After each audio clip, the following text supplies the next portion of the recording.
প্রিয় শিক্ষার্থীরা, HSC second year মানবিক শাখা যুক্তিবিদ্যার সকল ছাত্রকে আমার ষষ্ঠ ক্লাসে সুস্বাগতম। আশা করি তোমরা সবাই স্বাস্থ্যবিধি মেনে খুব ভালো আছো, সবাই সুস্থ আছো, যে যেখানে আছো পরিবারের সাথে ভালো নিরাপদে আছো।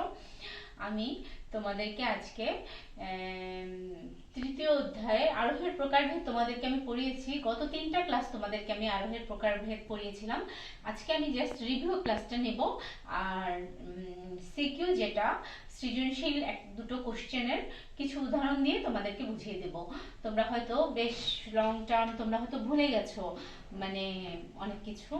তো যাই হোক, আরোহ অনুমান আজকে আরোহের প্রকারভেদ যেটা তৃতীয় অধ্যায়, এটা আমাদের শেষ হয়ে যাবে। পরবর্তী ক্লাসে আমরা নতুন অধ্যায় পড়ব। তো শিক্ষার্থীরা, আমার পরিচয়টা জেনে নাও। আমি Ilora Das Sumi, assistant professor, department of philosophy, Dhaka college, Dhaka. আমি তোমাদের যুক্তিবিদ্যার প্রথম বর্ষে তোমাদের সাথে আমার ক্লাস হয়নি, আর দ্বিতীয় বর্ষে সাধারণত আমি দ্বিতীয় বর্ষেই ক্লাস নিয়ে থাকি। তোমাদের সাথে তো আমার অনলাইনেই দেখা, অনলাইনেই তোমাদের সাথে আমাদের ক্লাস হচ্ছে। তো কলেজ যদি খুলে যায়, এর মধ্যে বৈশ্বিক মহামারী যদি শেষ হয়ে যায়, হয়তো তারপরে তোমাদের সাথে আমার কলেজে দেখা হবে, আমরা সরাসরি ক্লাসে যাব। আর শিক্ষার্থীরা, তোমাদের হয়তো প্রথম সিটি পরীক্ষা হবে, তোমাদেরকে সিলেবাস দেওয়া হয়েছে। তোমরা এমসিকিউ পদ্ধতিতে, তোমাদের সিকিউ যেটা এমসিকিউ পদ্ধতিতে পরীক্ষা হবে। তোমরা বইয়ের, আমাদের যে যে বই রেফারেন্স বুকগুলো আছে, বই পড়বে, বইয়ের ভিতর থেকেই প্রশ্ন করা হয়েছে। তোমরা প্রথম সিটি পরীক্ষাটা যেটা অনলাইনে দেওয়া হয় দিচ্ছে, সেটা তোমরা দেবে, এবং আশা করি তোমরা সবাই পরীক্ষা অংশগ্রহণ করবে। তো শিক্ষার্থীরা, আজকে আমাদের রিভিউ ক্লাস আরোহের প্রকারভেদ, কারেন্টস অফ ইন্ডাকশন, বেশ বড় একটা চ্যাপ্টার। তোমাদের দ্বিতীয় সিটি পরীক্ষা কিন্তু একদম শুধু আরোহের প্রকারভেদ এই চ্যাপ্টার থেকেই হবে। তো তোমাদের প্রথম সিটি পরীক্ষা হবে যৌক্তিক বিভাগ এবং যৌক্তিক সংজ্ঞা থেকে, আর দ্বিতীয় সিটি পরীক্ষা হবে আরোহের প্রকারভেদ থেকে। তো তোমার পুরো একটা পরীক্ষা এই তৃতীয় অধ্যায় থেকে হবে। এজন্য আমি তোমাদেরকে একটু রিভিউ করার চেষ্টা করছি, যাতে তোমরা একটু মনে করতে পারো। আচ্ছা, ঠিক আছে। চলো শিক্ষার্থীরা, দেখো তোমরা একটু স্লাইডের দিকে তাকাও।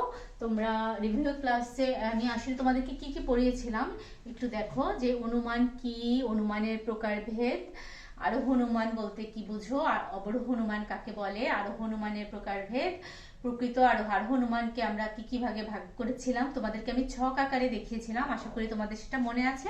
আমি আজকেও তোমাদেরকে ছকটা দেখাবো। আরোহ অনুমানকে প্রথমে আমরা প্রকৃত আরোহ এবং অপ্রকৃত আরোহ ভাগ করেছিলাম।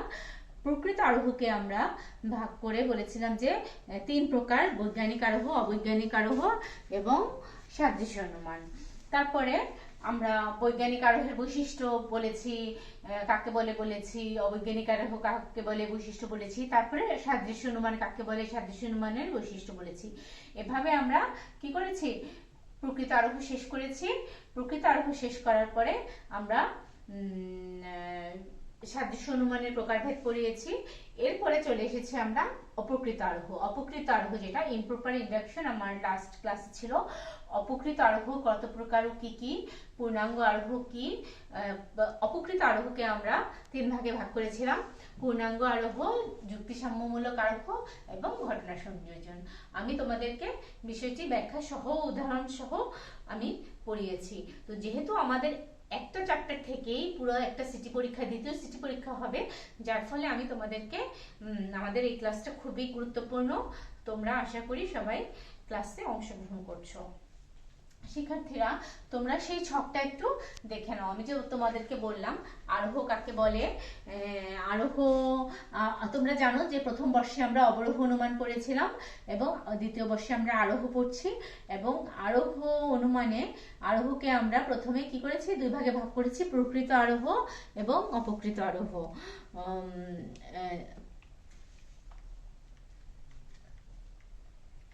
হ্যাঁ, দেখো, এই যে প্রকৃত আরোহ, অপকৃত আরোহ। প্রকৃত আরোহকে আমরা তিন ভাগে ভাগ করেছি। অবৈজ্ঞানিক আরোহ যেটা সায়েন্টিফিক ইন্ডাকশন, অবৈজ্ঞানিক আরোহ আনসায়েন্টিফিক ইন্ডাকশন, তারপরে সাদৃশ্য অনুমান অ্যানালজি। আবার অপকৃত আরোহকে আমরা, যেটা ইমপ্রপার ইন্ডাকশন, সেটাকে আমরা তিন ভাগে ভাগ করেছি। পূর্ণাঙ্গ আরোহ, যুক্তিসাম্যমূলক আরোহ।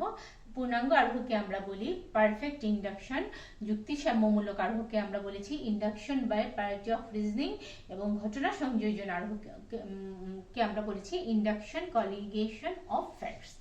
তো শিক্ষার্থীরা, আরোহ অনুমানের যে তিনটা মানে দুই ভাগে প্রথমে আমরা ভাগ করেছি, দুইটা ভাগকে পরে আমরা তিন ভাগে ভাগ করে ব্যাখ্যা করেছি।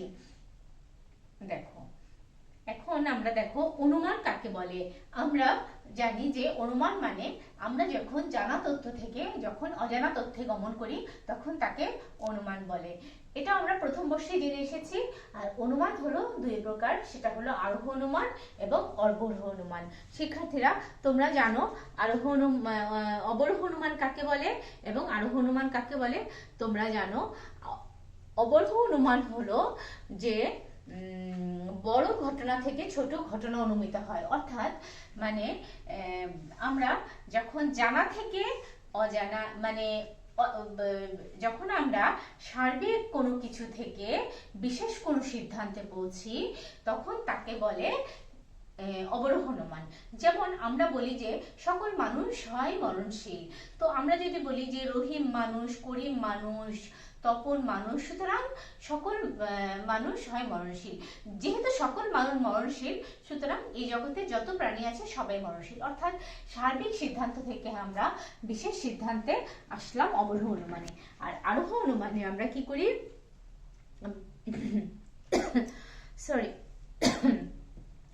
আরোহ অনুমানে আমরা ছোট ছোট ঘটনা থেকে বড় ঘটনা অনুমিত হয়, তাকে আরোহ অনুমান বলে। অর্থাৎ আমরা বিশেষ থেকে সার্বিকে পৌঁছি। আরোহ অনুমানে আমরা বিশেষ থেকে সার্বিকে আসি। অবরোহ অনুমানে আমরা কি করেছি? সার্বিক থেকে বিশেষে এসেছি। আর আরোহ অনুমানে বিশেষ বিশেষ দৃষ্টান্তের আলোকে আমরা সার্বিক সিদ্ধান্তে এসেছি যে মানুষ হয় মরণশীল, গরু হয় মরণশীল, অতএব সকল প্রাণী হয় মরণশীল। জগতে সকল প্রাণী সম্পর্কে আমরা একটি ধারণা করেছি। তো সুতরাং শিক্ষার্থীরা, আমরা অনুমান করতে যেয়ে অবরোহ অনুমান এবং আরোহ অনুমান সম্পর্কে আমরা জানলাম। এটা আমাদের সবই জানা। এখন যে জিনিসটা আমাদের তৃতীয় অধ্যায়, যে কাইন্ডস অফ ইন্ডাকশন, অর্থাৎ আরোহ কত প্রকার, সেটা হলো প্রথমেই আরোহকে আমরা দুই ভাগে ভাগ করেছি। দেখো, প্রথমে হলো প্রকৃত আরোহ, যে আরোহে আরোহমূলক লম্ফ হয়েছে। আরোহমূলক লম্ফ হলো আরোহমূলক ঝুঁকি। অর্থাৎ গ্রিক দার্শনিক অ্যারিস্টটল তার টপিকস গ্রন্থে প্রকৃত আরোহ সম্পর্কে আলোচনা করেন। তিনি মনে করেন প্রকৃত আরোহ হলো বিশেষ বিশেষ দৃষ্টান্তের সাহায্যে সার্বিক সিদ্ধান্ত গ্রহণের প্রক্রিয়া, যে প্রক্রিয়া আরোহমূলক লম্ফের সাহায্যে সম্পন্ন হয়। অর্থাৎ যেসব আরোহের মূল বৈশিষ্ট্য হিসাবে আরোহমূলক লম্ফ বিদ্যমান থাকে, অর্থাৎ আরোহের ঝুঁকি থাকে, তাকেই আমরা যথার্থ আরোহ বলবো। অর্থাৎ প্রকৃত আরোহ হলো প্রপার আর আরোহ, অর্থাৎ সংগতিপূর্ণ আরোহ। কোথাও সংগতিপূর্ণ আরোহ লেখা আছে, কোথাও যথার্থ আরোহ লেখা আছে, কোথাও প্রকৃত আরোহ লেখা আছে। যেমন আমরা বলতে পারি রবীন্দ্রনাথ হন দার্শনিক, নজরুল হন দার্শনিক, জসীমউদ্দিন হন দার্শনিক, জীবনানন্দ হন দার্শনিক, সুতরাং সকল কবি হন দার্শনিক। আমরা কিছু কিছু দৃষ্টান্ত দেখে কি করি? আমরা একটি সার্বিক সিদ্ধান্তে পৌঁছে যাই। তো শিক্ষার্থীরা, আশা করি তোমরা বুঝতে পেরেছো প্রকৃত আরোহ কাকে বলে। প্রকৃত আরোহের মূল বৈশিষ্ট্যই হলো আরোহমূলক লম্ফ বা আরোহমূলক ঝুঁকি। প্রকৃত আরোহকে আমরা তিন ভাগে ভাগ করেছি। প্রথমে বৈজ্ঞানিক আরোহ। বৈজ্ঞানিক আরোহ হলো এমন এক ধরনের আরোহ যেখানে প্রকৃতির নিয়মানুবর্তিতা নীতি, কার্যকারণ নিয়ম ইত্যাদি নির্ভর করে সার্বিক সংশ্লেষক যুক্তিবাক্য স্থাপন করা হয়, তাকেই বলে বৈজ্ঞানিক আরোহ।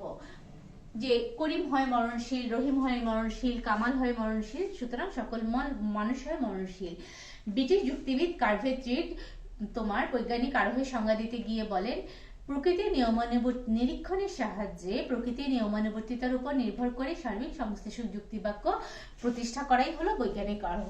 অর্থাৎ বৈজ্ঞানিক আরোহে যে কোন দুইটা জিনিসের উপর বেশি গুরুত্ব দেওয়া হয়? প্রকৃতির নিয়মানুবর্তিতা নীতি এবং কার্যকারণ নিয়ম। তারপর হলো অবৈজ্ঞানিক নিয়ম, অবৈজ্ঞানিক আরোহ, সরি অবৈজ্ঞানিক আরোহে কার্যকারণ সম্পর্ক ছাড়া শুধুমাত্র প্রকৃতির নিয়মানুবর্তিতাকে ভিত্তি করে বিশেষ বিশেষ দৃষ্টান্তের আলোকে কি করা হয়, সিদ্ধান্ত প্রতিষ্ঠা করা হয়। দেখো যে এ যাবৎ আমি যত কাক দেখেছি সব কাক হয় কালো। আমি কিন্তু পৃথিবীর অন্য কোথাও সাদা কাকের সন্ধান হয়তো পাওয়া গিয়েছে, কিন্তু সেই সিদ্ধান্ত কিন্তু সেই দৃষ্টান্ত কিন্তু আমরা নেইনি। কয়েকটি দৃষ্টান্ত দেখে অর্থাৎ প্রকৃতির নিয়মানুবর্তিতা নীতির উপর ভিত্তি করেই আমরা সিদ্ধান্ত এসেছি যে তোমার সকল কাক হয় কালো। তারপরে দেখো শিক্ষার্থীরা সাদৃশ্য অনুমান। প্রকৃত আরোহকে আমরা কয় ভাগে ভাগ করেছিলাম, বৈজ্ঞানিক আরোহ, অবৈজ্ঞানিক আরোহ এবং সাদৃশ্য অনুমান। সাদৃশ্য অনুমানের ইংরেজিতে আমরা বলবো অ্যানালজি। অ্যানালজি শব্দের অর্থ হলো সাদৃশ্য, অনুরূপ বা একই জাতীয়। অর্থাৎ দুটি বস্তুর মধ্যে কয়েকটি বিষয়ে যখন আমরা মিল লক্ষ্য করি তখন আমরা তাকে সাদৃশ্য অনুমান বলবো। আমরা বলি যে মানুষ ও উদ্ভিদের মধ্যে কয়েকটি বিষয় মিল আছে, যেমন জন্ম, বৃদ্ধি, মৃত্যু, খাদ্য গ্রহণ, বংশবিস্তার ইত্যাদি। সুতরাং আমরা সিদ্ধান্তে এসেছি যে মানুষের প্রাণ আছে, সুতরাং উদ্ভিদেরও প্রাণ আছে। আর বাকি যে সংজ্ঞা দিয়েছি তোমাদেরকে, তোমরা অবশ্যই যখন কোনো তোমরা কিছু লিখবে, যেমন বৈজ্ঞানিক আরোহ বা সাদৃশ্য অনুমান, অবৈজ্ঞানিক আরোহ কাকে বলে সংজ্ঞা লিখবে, তোমরা বিভিন্ন যুক্তিবিদের সংজ্ঞাগুলো দেওয়ার চেষ্টা করবে। আমি তোমাদেরকে প্রত্যেকটা ক্লাসে বিভিন্ন যুক্তিবিদের সংজ্ঞাগুলো স্লাইডে দিয়েছি। আচ্ছা, তো বাকিগুলো পড়ার দরকার নেই, আমি তোমাদেরকে জাস্ট রিভিউ করছি, তাই আমি তোমাদেরকে সংজ্ঞাগুলো বললাম না।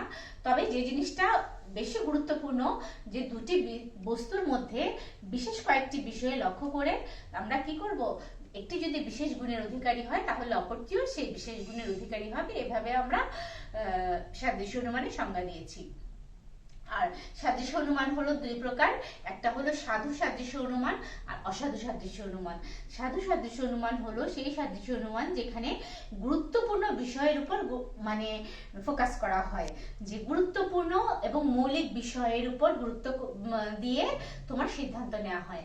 আর অসাধু সাদৃশ্য অনুমানে গুরুত্বহীন বিষয়কে বেশি মানে অপ্রয়োজনীয় বিষয়ের উপর সিদ্ধান্ত নেওয়া হয়, তাকে অসাধু সাদৃশ্য অনুমান বলে। আমি উদাহরণ তোমাদেরকে পড়িয়েছি, তোমরা আগের স্লাইডে বা আগের ক্লাসগুলো যদি ফলো করো উদাহরণগুলো পেয়ে যাবে। তার মানে কি, সাধু সাদৃশ্য অনুমানে গুরুত্বপূর্ণ প্রয়োজনীয় বিষয়ের উপর গুরুত্ব দেওয়া হয়, আর অসাধু সাদৃশ্য অনুমানে মৌলিক, গুরুত্বহীন এবং অপ্রয়োজনীয় বিষয়ের উপর গুরুত্ব দেওয়া হয়। তো শিক্ষার্থীরা, আমাদের প্রকৃত আরোহ যেটা প্রপার ইন্ডাকশন শেষ হয়ে গেল। প্রপার ইন্ডাকশনে আমরা কি কি পড়লাম, প্রকৃত আরোহে বৈজ্ঞানিক আরোহ, অবৈজ্ঞানিক আরোহ এবং সাদৃশ্য অনুমান, যেটাকে আমরা বলেছি অ্যানালজি। তো আমরা এখন চলে এসেছি অপকৃত আরোহ, ইমপ্রপার ইন্ডাকশন। যেসব অনুমান প্রক্রিয়াকে আপাতদৃষ্টিতে আরোহ বলে মনে হয় কিন্তু প্রকৃতপক্ষে সেগুলো আরোহ নয়, আরোহের মৌলিক বৈশিষ্ট্য অনুপস্থিত, তাকেই বলে অপকৃত আরোহ। অর্থাৎ আরোহের মূল বৈশিষ্ট্য বলতে আমরা কি বলেছিলাম, মনে আছে তোমাদের? আমি তোমাদেরকে যখন বলেছিলাম যে আরোহের মূল বৈশিষ্ট্য, প্রকৃত আরোহের মূল বৈশিষ্ট্য হলো কি, আরোহমূলক লম্ফ বা আরোহমূলক ঝুঁকি। যে আমরা তোমাদেরকে আমি উদাহরণ দিয়েছিলাম যে যখন আমরা ভাত রান্না করি, ভাত রান্না করতে গিয়ে আমরা কি সব ভাতের হাঁড়ির সবগুলো ভাত কিন্তু পরীক্ষা করি না, দু একটা ভাত পরীক্ষা করে যখন দেখি যে ভাত হয়ে গেছে তখন আমরা সিদ্ধান্ত নেই যে পুরো পাতিলের ভাতটাই হয়ে গেছে। এটাই কিন্তু আরোহমূলক ঝুঁকি বা আরোহমূলক লম্ফ, যেটা অপকৃত আরোহে অনুপস্থিত থাকে। অপকৃত আরোহ তিন প্রকার: পূর্ণাঙ্গ আরোহ, যুক্তিসাম্যমূলক আরোহ এবং ঘটনা সংযোজন। শিক্ষার্থীরা, তো আমি তোমাদেরকে পূর্ণাঙ্গ আরোহটা বলছি, যে আরোহের ক্ষেত্রে কোনো শ্রেণীভুক্ত সকল দৃষ্টান্তকে গণনার মাধ্যমে একটি সার্বিক সংশ্লেষক বাক্যে উপস্থাপন করা হয়, তাকে পূর্ণাঙ্গ আরোহ বলে। দেখো, এই যে পূর্ণাঙ্গ আরোহের তোমার যে জিনিসটা আছে, কি নোটস যেটা তোমাদের এই যে পূর্ণাঙ্গ আরোহে প্রতিটি দৃষ্টান্ত যাচাই করে সিদ্ধান্ত গ্রহণ করতে হয়, এ কারণে এই আরোহে আরোহমূলক লম্ফ অনুপস্থিত। আচ্ছা, যেটা তোমাদেরকে আমি বলি, মনে করো তোমাদেরকে যে আমি যে ভাতের উদাহরণ দিলাম যে পাতিলের 2 বা 3টা ভাত পরীক্ষা করে আমরা সিদ্ধান্তে আসি যে ভাতটি হয়ে গেছে। এই যে আমরা আরোহমূলক ঝুঁকি নিলাম, পূর্ণাঙ্গ আরোহী কি করে, অপকৃত আরোহী কি করে, সেই ঝুঁকিটা নেয় না। মনে করো একটি ঝুড়িতে 20টি আম আছে, তো 20টি আমকেই পরীক্ষা করা হয়, কেটে দেখা হয় যে 20টি আমই মিষ্টি কিনা। 20টি আম কেটে দেখে কাটার পরে খাওয়ার পরে আমি সিদ্ধান্তে আসি যে ঝুড়ির প্রত্যেকটি আমি মিষ্টি। অর্থাৎ এখানে অর্থাৎ এই আরোহের ক্ষেত্রে শ্রেণীভুক্ত সকল দৃষ্টান্তকে একটি গণনার মাধ্যমে কি করা হয়, সার্বিক সমস্তাসক বাক্যে রূপান্তরিত করা হয়। এখানে মানে প্রত্যেকটা জিনিসকে যাচাই করতে হবে, যাচাই করে তারপরে আমার বিষয়টিতে আমি সিদ্ধান্তে আসব। এটা হলো পূর্ণাঙ্গ আরোহ। তারপরে দেখো ইজি ওয়ে, কোনো তথাকথিত আরোহের প্রতিটি দৃষ্টান্ত পরীক্ষার পর আমরা যে সার্বিক সিদ্ধান্ত অনুমান করি তাকে পূর্ণাঙ্গ আরোহ বলে। অর্থাৎ কি নোটস গুলো তোমরা একটু লিখে রাখবে, রাইট ডাউন করে রাখবে। পূর্ণাঙ্গ আরোহে প্রতিটি দৃষ্টান্ত যাচাই করে সিদ্ধান্ত গ্রহণ করতে হয়, এই কারণে এই আরোহে আরোহমূলক লম্ফ অনুপস্থিত। অর্থাৎ অপকৃত আরোহে যেটা থাকে সেটা হলো আরোহমূলক লম্ফ থাকে না। তারপরে দেখো শিক্ষার্থীরা, যুক্তি সাম্যমূলক আরোহ, induction by party of reasoning. যে যুক্তি প্রক্রিয়ায় কোনো যুক্তি দিয়ে একটি বিষয় সম্পর্কে কোনো কিছু প্রমাণ করে ওই প্রমাণিত তথ্যের উপর ভিত্তি করে একই জাতীয় সকল বিষয় সম্পর্কে একটি সার্বিক সিদ্ধান্ত গ্রহণ করা হয় তাকে যুক্তি সাম্যমূলক আরোহ বলে। যেমন কোনো একটি বিশেষ ক্ষেত্রে প্রমাণিত হলো যে ত্রিভুজ এবিসি এর 3 কোণের সমষ্টি 2 সমকোণের সমান। এর ভিত্তিতে সিদ্ধান্ত গ্রহণ করা হলো যে সকল ত্রিভুজের 3 কোণের সমষ্টি 2 সমকোণের সমান। জ্যামিতি শাস্ত্রে এই প্রকার প্রমাণ পদ্ধতি আমরা প্রতিনিয়ত ব্যবহার করে থাকি। এখানে আমি ইজি ওয়ে দিয়েছি, দেখো যে যুক্তির সাহায্যে একটি বিশেষ ঘটনাকে প্রমাণ করা যায় সেই একই যুক্তির আলোকে সবকিছুকেই আমরা প্রমাণ করতে পারি, তাকে যুক্তিসাম্যমূলক আরোহ বলে। তো শিক্ষার্থীরা, তারপরে আছে ঘটনা সংযোজন। এভাবে তোমরা মানে ব্যাখ্যাগুলো একটার পর একটা ব্যাখ্যা দিলে এই যে প্রকৃত আরোহ অপকৃত আরোহর যে 6টা প্রকার, এই 6টা প্রকার যদি তোমরা ভালো করে বই থেকে পড়ো তাহলে তোমাদের সিকিউ বলো এমসিকিউ বলো তোমাদের আর কোনো সমস্যা হবে না। আর খুব সহজ একটা চ্যাপ্টার তোমাদের, এই চ্যাপ্টার থেকে আশা করি তোমরা সবাই 20 মার্কের পরীক্ষা হবে, সিটি দ্বিতীয় সিটি হবে, তোমরা সবাই 20-এ 20 পাবে, সেটা আমি আশা করি। শিক্ষার্থীরা, আজকে রিভিউ ক্লাসে আমি তোমাদেরকে 2টো উদাহরণ দিব তোমাদেরকে, যাতে তোমাদের পড়তে মানে তোমরা যাতে বুঝতে পারো। দেখো তোমরা আমার উদাহরণগুলোর দিকে একটু খেয়াল করো, একটু স্লাইডের দিকে খেয়াল করো। দেখো দৃশ্যকল্প একটি, আমি তোমাদেরকে সৃজনশীল কোশ্চেন দিচ্ছি যে তাহমিনা ম্যাডাম পরীক্ষার হলে দায়িত্বরত। যে কক্ষে তিনি আছেন তাতে প্রত্যেকটা এক এক করে জিজ্ঞেস করে দেখেন তারা বিজ্ঞান বিভাগের ছাত্র। তিনি তখন বললেন, বুঝেছি, এই কক্ষের সবাই বিজ্ঞানের ছাত্র। শিক্ষার্থীরা, আমরা যে এতক্ষণ পড়ে আসলাম, আমরা কি পেয়েছি আমাদের উত্তর? আমরা কিন্তু বুঝে গেলাম, আমরা কিন্তু হয়তো কেউ কেউ বুঝে গেছি যে উত্তরটা কি হবে। এই দৃশ্যকল্প 1-এ কি বোঝানো হয়েছে? দৃশ্যকল্প 2-এ দেখো, কুমিল্লার লালমাই পাহাড়ে কৃষিকাজ করতে গিয়ে সবুজ মিয়া যখন কোদাল দিয়ে মাটি সমান করতে যান তখন শক্ত কিছুতে তার কোদাল আটকে যায়। ভালো করে খুঁড়ে সেখানে তিনি দেখলেন কুষ্টি পাথরের মাথা, হাত পা জোড়া লাগিয়ে দেখা গেল এটি একটি বুদ্ধের মূর্তি। শিক্ষার্থীরা, তোমরা আশা করি প্রথম যে তোমাদের দৃশ্যকল্প দেওয়া হয়েছে তোমরা আশা করি বুঝে গিয়েছো যে ম্যাডাম কি করলেন, প্রত্যেক ছাত্রকে জিজ্ঞেস করে দেখলেন তুমি কোন বিভাগের ছাত্র, তুমি মানে জিজ্ঞেস করে। তাহলে কি এখানে কিন্তু যুক্তিসাম্যমূলক আরোহ, আমরা যুক্তিসাম্যমূলক আরোহ পেয়েছি নাকি পূর্ণাঙ্গ আরোহ? এখানে পূর্ণাঙ্গ আরোহের সেই উদাহরণ, যে 20টি ঝুড়ি আমের উদাহরণ দিয়েছিলাম না, যে প্রত্যেকটি আম কেটে কেটে দেখলাম যে আমগুলো মিষ্টি। 20টি আম খেয়ে আমি দেখেছি, আমি সিদ্ধান্ত এসেছি যে আমটি মিষ্টি। ঠিক সেরকম ভাবে তাহমিনা ম্যাডাম প্রত্যেকটা ছাত্রকে এক এক করে জিজ্ঞেস করে তিনি দেখেছেন যে সবাই বিজ্ঞানের ছাত্র।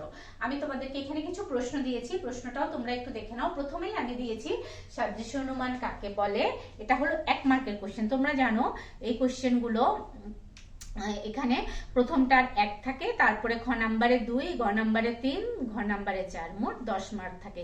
এখন সাদৃশ্য অনুমান কাকে বলে তোমরা জানো? সাদৃশ্য অনুমান কাকে বলে সেটা তোমরা তো আমি তোমাদেরকে প্রথমেই বলে এসেছি, আমি রিভিউ ক্লাসেও তোমাদেরকে একটু আগে বলে আসলাম। যখন আমরা সাদৃশ্য অনুমানের ইংরেজি হলো অ্যানালজি। যখন আমরা কি করি, তোমার সাদৃশ্য অনুমানে কয়েকটি বিষয়ে, দুটি বিষয়ের মধ্যে যখন আমরা বেশ কয়েকটি বিষয়ের মিল দেখি, তখন আমরা তাকে সাদৃশ্য অনুমান বলি। মনে করো একটি গ্রামে 2 বন্ধু, কামাল এবং জামাল। কামাল দেখতে ফর্সা, কামাল খুব মেধাবী ছাত্র, কামাল খুব ভালো গিটার বাজায়, কামাল খুব ভালো গান গাইতে পারে। কামাল কি হয়েছে, এবছর ঢাকা বিশ্ববিদ্যালয়ে চান্স পেয়েছে। তো এই সিদ্ধান্তের আলোকে আমরা হয়তো কামালের বন্ধু জামালও খুব ভালো গিটার বাজায়, খুব দেখতে খুব ফর্সা, খুব সুন্দর, সেও গান গায়, এর ভিত্তিতে আমরা হয়তো ধারণা করতে পারি যে আমরা মিল খুঁজে পাই। আমরা সাধারণত মিল খুঁজতে যে সাদৃশ্য অনুমান বিষয়টি ব্যাখ্যা করি, তখন হয়তো আমরা বলতে পারি যে জামালও হয়তো ঢাকা বিশ্ববিদ্যালয়ে চান্স পাবে। কিন্তু সেখানে আবার বিভিন্ন অনুপপত্তি ঘটে যাবে, যে এখানে ওই যে সাদৃশ্য অনুমানে তোমাদেরকে আমি পড়িয়েছি, সাদৃশ্য অনুমান 2 প্রকার, সাধু সাদৃশ্য অনুমান, অসাধু সাদৃশ্য অনুমান। আসলে কামাল ঢাকা বিশ্ববিদ্যালয়ে চান্স পেয়েছে তাই বলে যে জামালও চান্স পাবে এটা কিন্তু কোনো কথা না। এখানে অসাধু সাদৃশ্য অনুমানের উদাহরণ চলে আসবে। আর সাদৃশ্য অনুমানের উদাহরণ দিতে যে আমরা তোমাদেরকে বলেছিলাম যে মানুষের মতো মানুষ কি করে, জন্মগ্রহণ করে, তার বৃদ্ধি হয়, মৃত্যুবরণ করে, সে খাদ্য গ্রহণ করে, বংশবৃদ্ধি করে। উদ্ভিদও খাদ্য গ্রহণ করে, বৃদ্ধিপ্রাপ্ত হয়, বংশবৃদ্ধি, তারও মানে তারও জৈবিক যে বিষয়ে খাদ্য গ্রহণের ক্ষমতা আছে। মানুষের প্রাণ আছে, সুতরাং উদ্ভিদেরও প্রাণ আছে। এভাবে আমরা সাদৃশ্য অনুমানের উদাহরণ দিয়েছি। তো আশা করি তোমরা সাদৃশ্য অনুমান কাকে বলে সেটা খুব সুন্দর করে লিখবে এবং ফুল মার্কস পেয়ে যাবে। এই সৃজনশীল প্রশ্নে তোমাদেরকে আমি খাতা দেখেছি, এমনও হয়েছে যে আমি 10-এ 10 দিয়েছি। তো আমরা আশা করি তোমরাও এরকম ভাবে পাবে। তারপরে দেখো, যুক্তিসম্মূলক আরোহকে প্রকৃত আরোহ বলা যায় না কেন? কেননা যুক্তিসম্মূলক আরোহকে প্রকৃত আরোহ বলা যায় না, কেননা এখানে আরোহমূলক লম্ফ অনুপস্থিত। শিক্ষার্থীরা, যখন আমরা 2 মার্কের কোশ্চেন অ্যান্সার করব, তখন আমরা বলবো যে যুক্তিসম্মূলক আরোহকে প্রকৃত আরোহ বলা যায় না, কারণ প্রকৃত আরোহের মূল বৈশিষ্ট্য এখানে অনুপস্থিত। একটি যুক্তি দিয়ে কোনো কিছু প্রমাণ করা গেলে একই যুক্তি দিয়ে ওই জাতীয় সবকিছু প্রমাণ করার প্রক্রিয়াকে যুক্তিসাম্যমূলক আরোহ বলে। যেমন একটি ত্রিভুজের 3 কোণের সমষ্টি 2 সমকোণ হলে সব ত্রিভুজের 3 কোণের সমষ্টি 2 সমকোণ হবে।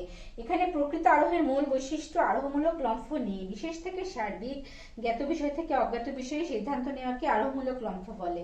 তাছাড়া এ ধরনের সিদ্ধান্ত নিতে পরীক্ষণ বা নিরীক্ষণেরও প্রয়োজন হয় না, আবার প্রকৃতির নিয়ম বা কার্যকারণ নিয়মের সাহায্যও নিষ্প্রয়োজন। এই জন্য যুক্তিসাম্যমূলক আরোহকে প্রকৃত আরোহ বলা যায় না। তোমরা দ্বিতীয় প্রশ্নটা একটু বড় করে ব্যাখ্যা করে দিবে, কেননা এখানে হলো 2 মার্ক।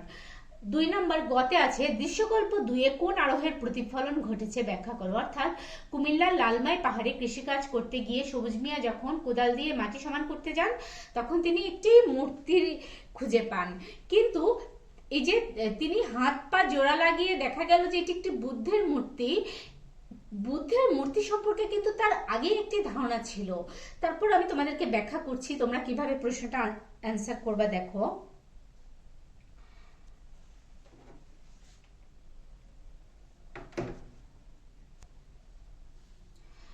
দৃশ্যকল্প 2-এ অপকৃত আরোহের অন্যতম প্রকার ঘটনা সংযোজনের প্রতিফলন ঘটেছে।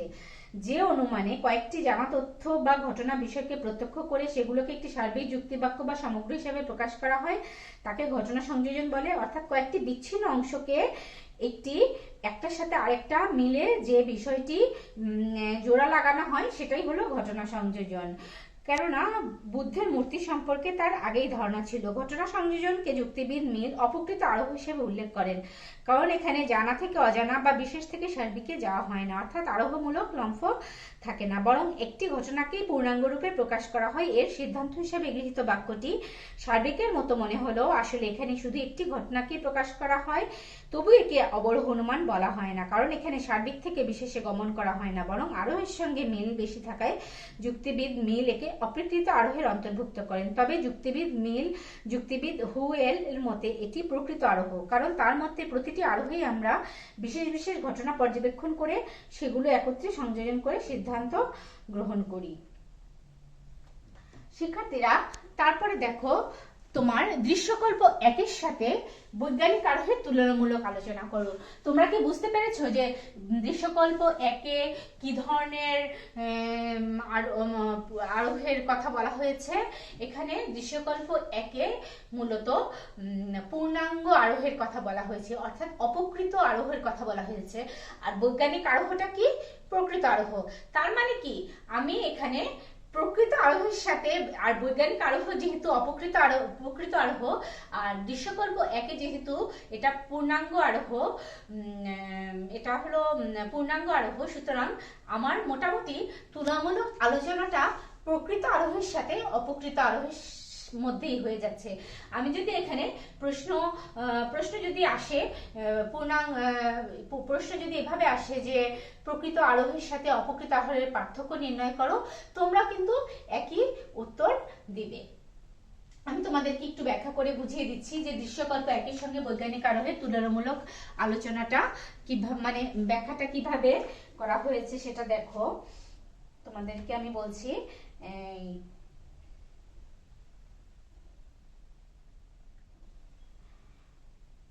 যুক্তিসাম্যমূলক আরোহকে প্রকৃত আরোহ বলা যায় না, কারণ প্রকৃত আরোহের মূল বৈশিষ্ট্যগুলো এখানে অনুপস্থিত। একটি যুক্তি দিয়ে কোনো কিছু প্রমাণ করা গেলে উদ্দীপক নির্দেশিত দৃশ্যকল্প একের কাজটিতে পূর্ণাঙ্গ আরোহের মূল বৈশিষ্ট্য। তোমাদেরকে আগেই বলেছি এটি পূর্ণাঙ্গ আরোহের মূল বৈশিষ্ট্য, আর নিচে হলো বৈজ্ঞানিক আরোহের ব্যাপার। এটার মধ্যে তুলনামূলক আলোচনা। পূর্ণাঙ্গ আরোহে অপকৃত আরোহ অনুমানের একটি প্রকার, অন্যদিকে বৈজ্ঞানিক আরোহ প্রকৃত আরোহের সবচেয়ে গুরুত্বপূর্ণ প্রকার, সেটা তোমাদেরকে বললাম। পূর্ণাঙ্গ আরোহের প্রতিটি দৃষ্টান্ত পর্যবেক্ষণ করতে হয় বলে এতে আরোহমূলক লম্ফ থাকে না, অর্থাৎ বিশেষ থেকে সার্বিক বা জানা থেকে অজানায় যাওয়া হয় না। পক্ষান্তরে বৈজ্ঞানিক আরোহের সবচেয়ে গুরুত্বপূর্ণ শর্ত হলো এতে আরোহমূলক লম্ফ থাকে। বৈজ্ঞানিক আরোহের মধ্যে প্রকৃতির নিয়ম ও কার্যকারণ নীতির অনুসরণ হয়। এখানে সিদ্ধান্ত গ্রহণের আগে এর আশ্রয় বাক্যগুলোকে পরীক্ষা নিরীক্ষা করে আশ্রয় বাক্য ও সিদ্ধান্তের মধ্যে কার্যকারণ সম্পর্ক আবিষ্কার করা হয়, কিন্তু পূর্ণাঙ্গ আরোহে কার্যকারণ সম্পর্ক প্রতিষ্ঠা করা যায় না। পূর্ণাঙ্গ আরোহের দৃষ্টান্ত হিসাবে আমরা উদ্দীপকের তাহমিনা ম্যাডামের ঘটনাটিকে উপস্থাপন করতে পারি। অন্যদিকে বৈজ্ঞানিক আরোহের দৃষ্টান্ত হিসাবে বলা যায় রহিম মরণশীল, করিম মরণশীল, সুতরাং জগতের সকল মানুষ মরণশীল। পূর্ণাঙ্গ আরোহের বাস্তব মূল্য খুব সামান্য বা নাই বললেই চলে, কিন্তু বৈজ্ঞানিক আরোহ ছাড়া আমাদের বাস্তব জীবন পরিচালনা অসম্ভব। অতএব আমরা সহজেই বলতে পারি পূর্ণাঙ্গ আরোহ নামে, তাই আমরা বলতে পারি, তোমাদেরকে তো আমি বলেছি যে দৃশ্যকল্পে একে পূর্ণাঙ্গ আরোহের কথা বলা হয়েছে, তাই আমরা পরিশেষে বলতে পারি যে পূর্ণাঙ্গ আরোহ যদিও মনে করা হয় যে পরিপূর্ণভাবে আরোহের একটি প্রকার, আসলে এটি পরিপূর্ণ নয়, কেননা এখানে কি করা হয়, এখানে আরোহমূলক লম্ফ অনুপস্থিত। তো সুতরাং আমাদের খেয়াল রাখতে হবে। তোমরা তো দ্বিতীয় বর্ষে, তোমরা প্রথম বর্ষে পরীক্ষা দিয়ে আসছো, তোমরা জানো সবসময় ঘ নাম্বার কোশ্চেনের উত্তরটা একটু বড় করে দিতে হয়, যেহেতু এটাই 4 মার্ক, এটা একটু বড় করে ব্যাখ্যাটা করে দিবে। আর এই যে তুলনামূলক আলোচনা, তোমাদের তো 4 মার্ক, তোমরা অবশ্যই যখন তুলনামূলক আলোচনা আসবে বা কোনো পার্থক্য আসবে, তোমরা 4টে না, তোমরা অন্তত পক্ষে 5টা পার্থক্য আলোচনা করার চেষ্টা করবে। তোমরা সৃজনশীল কোশ্চেন সম্পর্কে তোমাদের সকলেরই সবার খুব ভালো ধারণা আছে। আমি তারপর তোমাদেরকে একটু, যেহেতু রিভিউ ক্লাসের জন্য অন্য ক্লাসে আমি তোমাদেরকে আলোচনা করি না বা সময় হয় না, বা আমাদের যখন সিলেবাস শেষ হয়ে যাবে তখন যদি আমাদের ক্লাস নিতে হয় তখন আমি তোমাদেরকে আবার আলোচনা করব। যেহেতু আমাদের একটি বড় একটা চ্যাপ্টার, এর জন্য আমি তোমাদেরকে সিকিউ সহ আলোচনা করছি। আমি তোমাদেরকে আরেকটি সৃজনশীল কোশ্চেন দেখাচ্ছি। দেখো এখানে দেখো আছে দৃশ্যকল্প 1। গোলাপ হয় সুন্দর, জবা হয় সুন্দর, চামেলি হয় সুন্দর, অতএব সব ফুল হয় সুন্দর। এটা হলো দৃশ্যকল্প 1। আর দৃশ্যকল্প 2-এ কি দিয়েছি, আমি এ পর্যন্ত যত কাক দেখেছি সবাই কালো, সুতরাং পৃথিবীর সকল কাক কালো। ঠিক আছে, এখন আমার এখানে কি বলা হয়েছে প্রশ্ন, প্রকৃত আরোহ কাকে বলে, অবৈধ সার্বিকীকরণ কখন হয় ব্যাখ্যা করো, দৃশ্যকল্প 2-এ কোন আরোহের প্রতিফলন ঘটেছে। তুমি কি মনে করো দৃশ্যকল্প 2-এর চেয়ে দৃশ্যকল্প 1-এর সিদ্ধান্ত বেশি নির্ভরশীল? আমরা সাধারণত বৈজ্ঞানিক আরোহের উপর বেশি নির্ভরশীল, কেননা বৈজ্ঞানিক আরোহ কি করে, প্রকৃতির নিয়মানুবর্তিতা নীতি এবং কার্যকারণ নীতিকে ফলো করে। আমাদের প্রথম প্রশ্নটা দেখো, প্রকৃত আরোহ কাকে বলে। প্রকৃত আরোহ কাকে বলে, যখন আমরা বলবো যে প্রকৃত আরোহ হলো সেই আরোহ যে আরোহ কি করে, যে আরোহে আরোহমূলক ঝুঁকি বা আরোহমূলক লম্ফ বিদ্যমান থাকে তাকেই আমরা প্রকৃত আরোহ বলি। অর্থাৎ যখন আমরা জানা থেকে অজানায় খুব সহজে গ্রহণ করি তখন তাকে আমরা প্রকৃত আরোহ বলবো। ঠিক আছে, 1 মার্কের যখন কোশ্চেন তোমরা দিবা তখন তোমরা ছোট করেই দিবা, খুব বড় করে দেয়া লাগবে না, বড়জোর একটা উদাহরণ দিতে পারো, আর কি বেশি কিছু লাগবে না। তারপরে দেখো, অবৈধ সার্বিকীকরণ কখন হয় ব্যাখ্যা করো। তোমরা দৃশ্যকল্প 1 এবং 2 এই উদাহরণ মানে এই কোশ্চেনটা একটু ভালো করে পড়ার চেষ্টা করো। আমি তোমাদেরকে বলছি, প্রকৃত আরোহ যেটা তো তোমাদেরকে বললামই, যে আরোহ অনুমানে আরোহের প্রধান বৈশিষ্ট্য বিদ্যমান অর্থাৎ আরোহমূলক লম্ফ বিদ্যমান তাকে প্রকৃত আরোহ বলে। আর 2 নম্বর, অবৈধ সার্বিকীকরণ কাকে বলে। অবৈজ্ঞানিক আরোহের সিদ্ধান্তে অবৈধ সার্বিকীকরণ ঘটে। আরোহে অনুমানে অল্প ব্যাপক থেকে অধিক ব্যাপক বিষয়ে যাওয়ার প্রক্রিয়াকে সার্বিকীকরণ বলে। বৈজ্ঞানিক আরোহে কার্যকারণ সম্পর্ক প্রতিষ্ঠার মাধ্যমে সার্বিক বাক্য প্রতিষ্ঠা করা হয় বলে সেখানে সার্বিকীকরণ বৈধ হয়, কিন্তু অবৈজ্ঞানিক আরোহে কার্যকারণ সম্পর্ক প্রতিষ্ঠা না করে এবং বিপরীত বা নর্থক দৃষ্টান্ত পর্যবেক্ষণ ছাড়া কেবল একই ধরনের অভিজ্ঞতা থেকে সার্বিক বাক্য স্থাপন করা হয়। আর এইভাবে সিদ্ধান্ত গ্রহণের ফলে সৃষ্ট অনুপপত্তি হচ্ছে অবৈধ সার্বিকীকরণ। দৃশ্যকল্প 2-এ কোন আরোহের প্রতিফলন ঘটেছে? তোমাদের কি মনে হয় কি আরোহের প্রতিফলন ঘটেছে? দৃশ্যকল্প 2-এ অবৈজ্ঞানিক আরোহের প্রতিফলন ঘটেছে, কেননা আমরা এ পর্যন্ত যত কাক দেখেছি সবাই কালো, কিন্তু পৃথিবীর সব কাককে আমরা দেখিনি। তাহলে আমরা বলতে পারি দৃশ্যকল্প 2-এ অবৈজ্ঞানিক আরোহের প্রতিফলন ঘটেছে। যে আরোহ অনুমানে কার্যকারণ সম্পর্ক প্রতিষ্ঠা না করে শুধুমাত্র প্রকৃতির নিয়মানুবর্তিতা নীতির উপর নির্ভর করে সিদ্ধান্ত স্থাপন করা হয় তাকে অবৈজ্ঞানিক আরোহ বলে। উদ্দীপকে বেশ কিছু কালো কাক দেখার মাধ্যমে সিদ্ধান্ত নেওয়া হয়েছে পৃথিবীর সব কাক কালো, কিন্তু আমরা পৃথিবীর সব কাককে দেখিনি, সব কাককেও আমরা পর্যবেক্ষণ করিনি।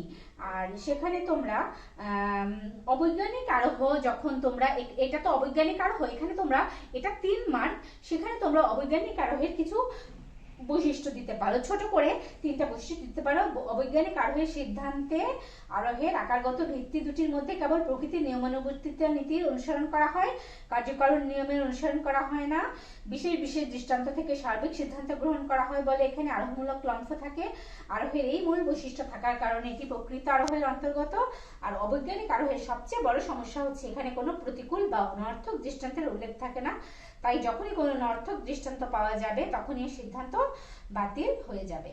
তো সুতরাং শিক্ষার্থীরা, দৃশ্যকল্প 2-এ যে আমরা অবৈজ্ঞানিক আরোহের প্রতিফলন দেখলাম সেটা আমরা দেখব এবং আমরা অবৈজ্ঞানিক আরোহের 3টি ব্যাখ্যা দিব। তারপর দেখো ঘ নাম্বার, যেটা সবচেয়ে আমাদের বড় কোশ্চেন, তুমি কি মনে করো দৃশ্যকল্প 2-এর চেয়ে দৃশ্যকল্প 1-এর সিদ্ধান্ত বেশি কার্যকর? শিক্ষার্থীরা, তোমরা কি মনে হয় দৃশ্যকল্প 2-এর চেয়ে 1-এর সিদ্ধান্ত বেশি কার্যকর মনে হয়? আমার কাছেও সেটা মনে হচ্ছে যে দৃশ্যকল্প 1-এর সিদ্ধান্ত বেশি কার্যকর। প্রকৃতির, কেননা দৃশ্যকল্প 1-এ আমরা প্রকৃতির নিয়মানুবর্তিতা নীতি কার্যকারণ নিয়ম দুটোই ফলো করেছি এবং বিশেষ বিশেষ ঘটনা বা দৃষ্টান্ত পর্যবেক্ষণের মাধ্যমে সার্বিক যুক্তিবাক্যে পৌঁছেছি। এটা হলো বৈজ্ঞানিক আরোহের দৃষ্টান্ত। ঠিক আছে, এখানে আমরা বেশ কয়েকটি ফুল নিয়েছি, বেশ কয়েকটি ফুল নিয়ে আমরা সিদ্ধান্ত গ্রহণ করেছি যে সব ফুল হয় সুন্দর, এই জন্য এটি বৈজ্ঞানিক আরোহ। অন্যদিকে দৃশ্যকল্প 2-এ কাক কালো হওয়ার ক্ষেত্রে যে সিদ্ধান্ত নেওয়া হয়েছে তা তখনই বাতিল হয়ে যায় যখন বাস্তবে পৃথিবীতে সাদা কাকের অস্তিত্ব প্রমাণিত হয়েছে। এজন্যই এটি অবৈজ্ঞানিক আরোহ। স্বাভাবিক কারণে নেই, অবৈজ্ঞানিক আরোহের চেয়ে বৈজ্ঞানিক আরোহের সিদ্ধান্ত শক্তিশালী। নিম্নে যদি আমরা ব্যাখ্যা করি, মানে আমরা যদি বৈজ্ঞানিক আরোহ এবং অবৈজ্ঞানিক আরোহের ব্যাখ্যা করি, তখন আমরা দেখি যে আরোহের আকারগত ও বস্তুগত উভয় প্রকার ভিত্তির উপর নির্ভর করে বৈজ্ঞানিক আরোহের সিদ্ধান্ত গৃহীত হয়। অন্যদিকে অবৈজ্ঞানিক আরোহের আকারগত ভিত্তির মধ্যে কার্যকারণ নিয়মের অনুসরণ করা হয় না, এই জন্য অবৈজ্ঞানিক আরোহের সিদ্ধান্ত শক্তিশালী হয় না। সুতরাং আমরা শিক্ষার্থীরা বলতে পারি যে দৃশ্যকল্প 2 এর চেয়ে 1 এর সিদ্ধান্তই বেশি নির্ভরযোগ্য। কেননা দৃশ্যকল্প 1 এর যে দৃষ্টান্ত দিয়েছি সেটা হলো বৈজ্ঞানিক আরোহ, আর দৃশ্যকল্পে যে সিদ্ধান্তগুলো করেছি সেটা হলো অবৈজ্ঞানিক আরোহ। আর বৈজ্ঞানিক আরোহে কি করা হয়, তোমার প্রকৃতির নিয়মানুবর্তিতা নীতি এবং কার্যকারণ নীতি ফলো করা হয়। আর অবৈজ্ঞানিক আরোহে শুধুমাত্র প্রকৃতির নিয়মানুবর্তিতা নীতি গ্রহণ করা হয়, কার্যকারণ নীতি গ্রহণ করা হয় না। তো শিক্ষার্থীরা, তোমরা আশা করি আমার ক্লাসটা বুঝতে পেরেছো এবং তোমরা আগের 3টা ক্লাস সহ এই আজকের একটা ক্লাস, মোট 4টা ক্লাস করবে দ্বিতীয় সিটি পরীক্ষার জন্য। আর ক্লাসগুলো যদি ভালো করে করো, অবশ্যই তোমরা বই পড়বে। আমি তোমাদেরকে অল্প একটু সময় তোমাদেরকে পড়িয়েছি, বা এইটুকু সময়ে আসলে অতটুকু সবকিছু বোঝা যায় না। তোমরা অবশ্যই ভালো করে বই পড়বে। আমাদের অনেক বই আছে, তোমরা বইগুলো ভালো করে পড়বে এবং পরীক্ষায় ভালো ফলাফল করার চেষ্টা করবে। আর আশা করি তোমরা আমার সাথে, আর তোমরা আশা করি সবাই খুব স্বাস্থ্যবিধি মেনে চলবে। আর আমার সাথে এতক্ষণ তোমরা ছিলে, এই জন্য তোমাদেরকে অনেক অনেক ধন্যবাদ। ভালো থাকবো, ভালো থাকো। আবার দেখা হবে পরবর্তী ক্লাসে।